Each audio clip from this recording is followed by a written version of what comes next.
Ny angana aloha zany dia gitara mihitsy, mbola tsy tena basy fa gitara électroacoustique na acoustique. Dia nivadika nanao gitara solo amin'izay rehefa kelikely a, dia taty rindrina mihitsy tamin'ny taona 20 tany nanomboka nandray ny gitara beso. Dia miaraka namorona ny tarika Sivy Masaka koa izay dia efa vonona zany hanao an'ilay izy matoa niditra tamin'ilay izy. Vao enitaona dia efa nanomboka nitendry gitara, enitaona. Dia nampiana-tena moa zany ny tena marina ny anatra teny a, fa rehefa tonga taty rindrina amin'izay nisy ny fiarahana tamin'ny groupe maromaro, dia nisy fandehanana mivoaka tany ivelany zany. Dia tany mbo nanara-otra kely amin'ilay fotoana malalaka any mba mangalana traikefa kely tamin'ny namana tany an-dafy. Violoncelle percussion tendreko ato anatin'ny tarika Sivy Masaka, dia trompette, dia vocal. Zay nandraikitra ato amin'ny tarika Sivy Masaka. Izy ohatran'ny sarotra satria ilay izy ohatran'ny tsy haiko hoe ohatran'ny hoe efa le fitiavako al'izy mety ohatran'ny mandeha ho azy fotsiny izy fa tsy dia ohatran'ny sarotra ihany izy raha tena dinihana. Izy nampianatra nitendry mozika donné sa nianatra nampiana tena? Za angamba ohatran'ny mozika ny anarako dia dadako ihany nampianatra mozika sy ny lokanga anahy fa ny ankoatr'izay ohatrany za ihany nianatra anazy. Dia hoana fampianarana lokanga zany? Fampianarana lokanga zany ohatran'ny fampianarana zavatra rehetra ihany. Ny ahoana nanaovana azy ohatra hoe mihaino azy mitsa ahoana? Mihaino azy dia za koa zany misy fotoana fa tamin'izany fotoana nampianariny dressembe ahy zany tamin'izany misy fotoana izy matory atandreo dia zany asainy mitendritendry eo amin'ny dossier dia bedesiny ary rehefa tsy mety ilay zavatra atao dia kendry azy zany zavatra tsy hifandiso amin'ny zavatra teneniny dia fara metimety mifanaraka amin'ilay sofiny eo izy dia tsy betiny intsony zany dia ohatran'ny mety ety ngamba izy matoa tsy betiny. Ianao rery ny zanany mitendry sa misy? Za ihany zao zanany mitendry ngamba zao. Tany amin'ny fampadihizana tany ihany no ilay tompoko, dia nifanerasera tamin'ny zareo dia miditra tato amin'ny tarika. Tsy nanany sarotra ve niova mitendry zavatra mozika vahiny zany telena kabaret reny dia le mitendry zavatra vagatsy avy eo? Tsy dia naninona satria mitovitovy ihany fa ny fisainana koa mitovy be dia mora kely tamiko niditra tato amin'ilay izy. Aleo ve ndreny nianatra hoe nanao noty ve alohan'ny tendrena sa tsy nanisa tonga dia nianatra tamin'izao? Tonga dia nianatra tamin'izao fotsiny fa efa taty aoriana vao nandalina kokoa momba an'ilay izy. Ny aina aman-jery dia manana anjara lehibe ary isan'ny fitaovana mahomby indrindra entina mampiray ny malagasy sy ny mampihavana azy.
tamin'ny taona 1970 no nijoro tamin'ny fomba ofisialy teto Madagasikara ny rafitra misahana ny fihina ara-tsosialy.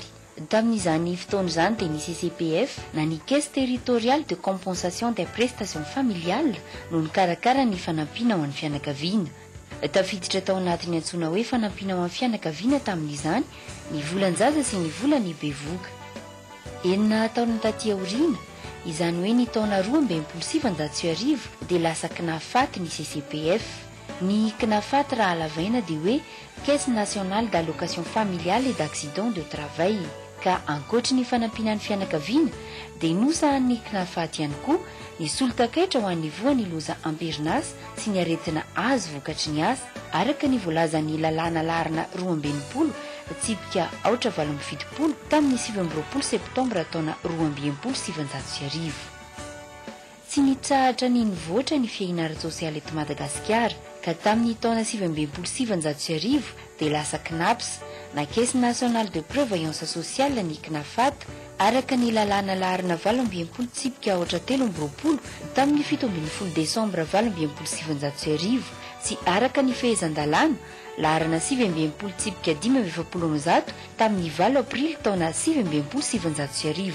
Ny CNAPS na ny tahirim-pirenena momba ny fihina ara-tsosialy izay misahana fanampiana telo ao ny fanampiana ho an'ny fianakaviana toy ny volan-jaza sy ny volam-bevoka, ny solon-takaitra ho an'ny voan'ny loza amperinasa, izany hoe ireo fanampiana voalaza roa teo aloha miampy ny fisotrondronono ho an'ny zokiolona. Nanomboka teo amin'ny taona 1970 ka mandraka ankehitriny dia tsy nisy intsony ny fanavaozana ny lalàna momba ny fiaina ara-tsosialy na ny code de prévoyance sociale. Ny vidim-piainana nefa mialafo, ny fiainan'ny zanak'olombelona ihany koa miamivoatra manaraka ny toetrandro ka dia nanapa-kevitra ireo mpikambana teo anivon'ny filan-kevim-pitantanan'ny CNAPS sy ny tomiam-pitantanan'ny tahirim-pirenena miaraka tamin'ireo solon-tenan'ny mpiasa sy ny mpampiasa ary ny fanjakana mazava ho azy na nahavao ny isa tamin'ny fenifihina ara-tsosialy eto Madagasikara. Efa eny am-pelatana fanjakana foibe moa io code de prévoyance sociale vaovao io amin'izao fotoana izao fa andrasana ny fandaniana sy ny fampiarana azy. Ankoatra ny fanavaozana ny code de prévoyance sociale ifanaraka amin'ny toetrandro dia niezaka ny ekipa ny tahirim-pirenena tao anatin'ny 5 taona lasa niezaka anatona bebe kokoa ny vahoaka. Tafiditra amin'izany fanakekezana ny olona karakaraina izany ny fametrahana ny tendro na ny antenne sy ny fametrahana ny maso-ivo na ny délégation régionale. Ireo toerana lavitra toy ny tany maroantsetra dia isan'ny nahazo tombotsoa ka na dia sarotra aza ny lalana miampita rano imbetsaka dia tsy nanakana ny mpiasan'ny tahirim-pirenena ho any toerana izany.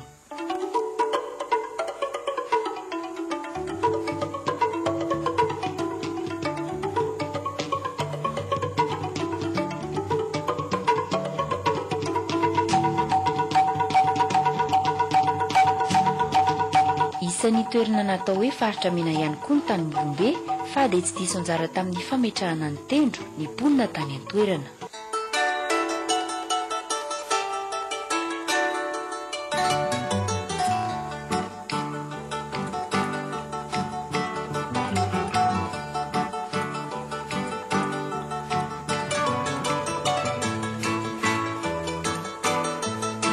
Mampikaikaiky ny maro ny fiampitanan'ny rano esaony ranovongo makany Sainte Marie saingy noho ny fitiavana ireo mponiny Sainte Marie mba tsy ho verizo dia nanao rodobe ny ekipan'ny CNAPS nametraka ny tendro tany Sainte Marie.